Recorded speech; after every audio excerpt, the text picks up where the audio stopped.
We have Frank Luntz on. Frank has a brand new book out. The title is Win, the Key Principles to Take You from Ordinary to Extraordinary. And Frank, welcome to the program. How are you, sir? It's a pleasure, and I kind of owe you for the genesis of this book. How do you mean? It actually came about from a dinner that you and I had up in West Point, New York, or near West Point. Oh, yeah.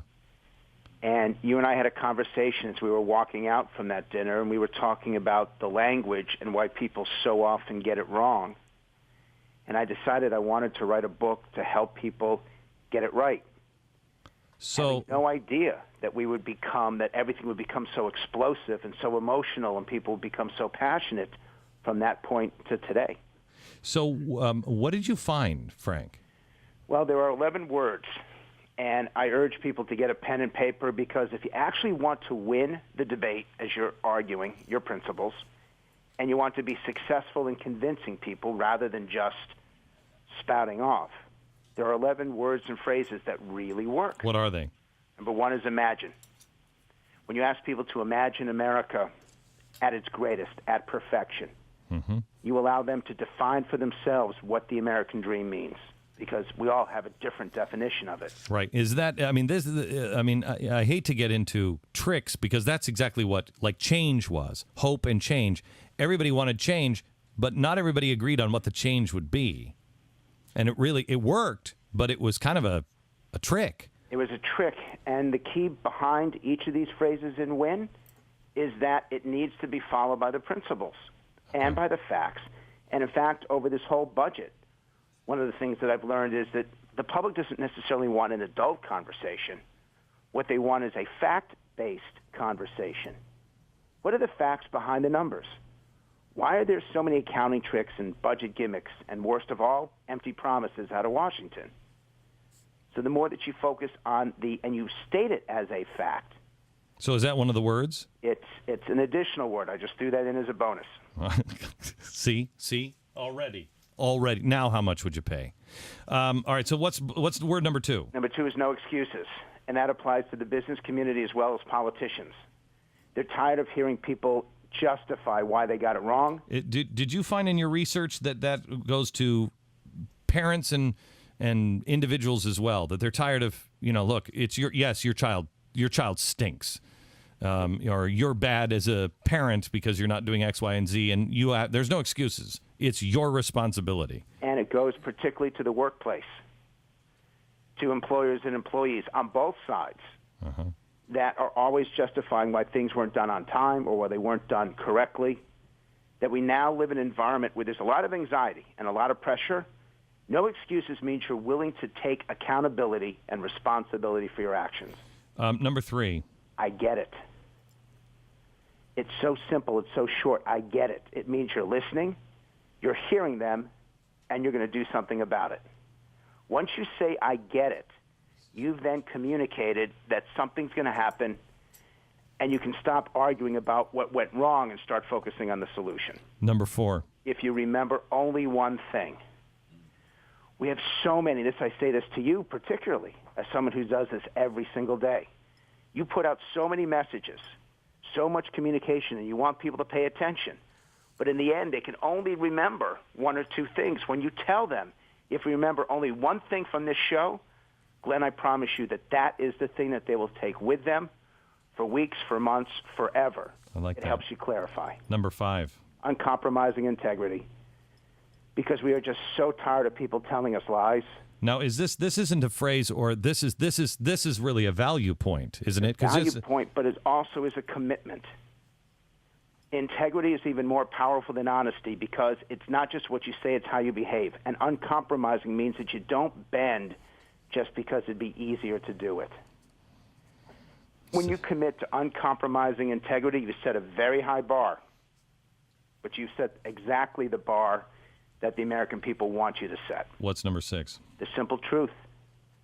This comes from Steve Wynn. I give him credit for this. The simple truth, when we are so bombarded with facts and figures and statistics and evidence, the simple truth, that phrase cuts through all of it. The simple truth is we can't spend more than we take in and not ruin our economy. The simple truth is we can't keep taking out loans from China and expect the consequences not to be severe.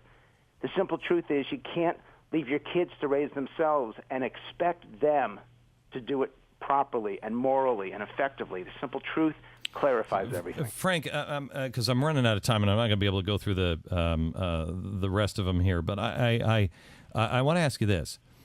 I'm always torn with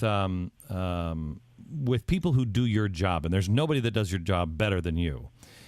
You are a guy who understands the language, and you understand what people are thinking and feeling. But then the nefarious side of what you do is it's then taken by politicians, and they just regurgitate to appear to be like the American people. Have you ever thought of that? That you don't want to arm people who are you're trying to get them to really be this, aren't you? I mean, will the American people? Are you seeing a change in the American people that the words? I mean, think of one of your books used to be, years ago was called "Words That Matter," wasn't it? Words that work, sure. Yeah, words that work. So that words work, but at some point, and are you seeing this with the American people, that words don't work anymore? It must be backed up. It has to be genuine and real. Absolutely, and that genuine is also very powerful. But I wrote "Win" for people who had principle. I want people like Paul Ryan to be successful in what he's trying to achieve. For even though he's a congressman and therefore we suspect him, this is a guy who's genuinely trying to get the budget in order. I want people like Rand Paul to read "Win" because these are people who are committed to bringing about fundamental change. All right, let me ask you this real quick question. Could you do a research thing, or just throw in one time? What do you think about this idea that when you're elected to Congress, we send you to jail, and your job is to behave in such a way that in the end of your term, we let you out of jail? I'm just throwing that out there. That might be a little extreme for some, but I'm just thinking that maybe we start with them in jail, and then their job is to deserve to get out. Does that include conjugal visits? Well, it depends on your behavior. Quite honestly, depends on your behavior. Research that. I'm just throwing that out there. That's free for anybody who might want that. Yes. Frank, I appreciate it. The new book is "Win: The Key Principles to Take You from Ordinary to Extraordinary." There is no one better on the planet that can help with language and words, and that understand language and words and how it can be used. It can be used in good ways and bad ways. It's good for you to know these words, but it's also good for you to read his books, because you'll see it being employed on you by nefarious people at the same time, and you kind of understand why words like change and hope win. And you really kind of go, yeah, but what's the backup? Frank Luntz, "Win: The Key Principles to Take You from Ordinary to Extraordinary." Thanks, Frank. Glenn, thank you. You bet. Bye-bye.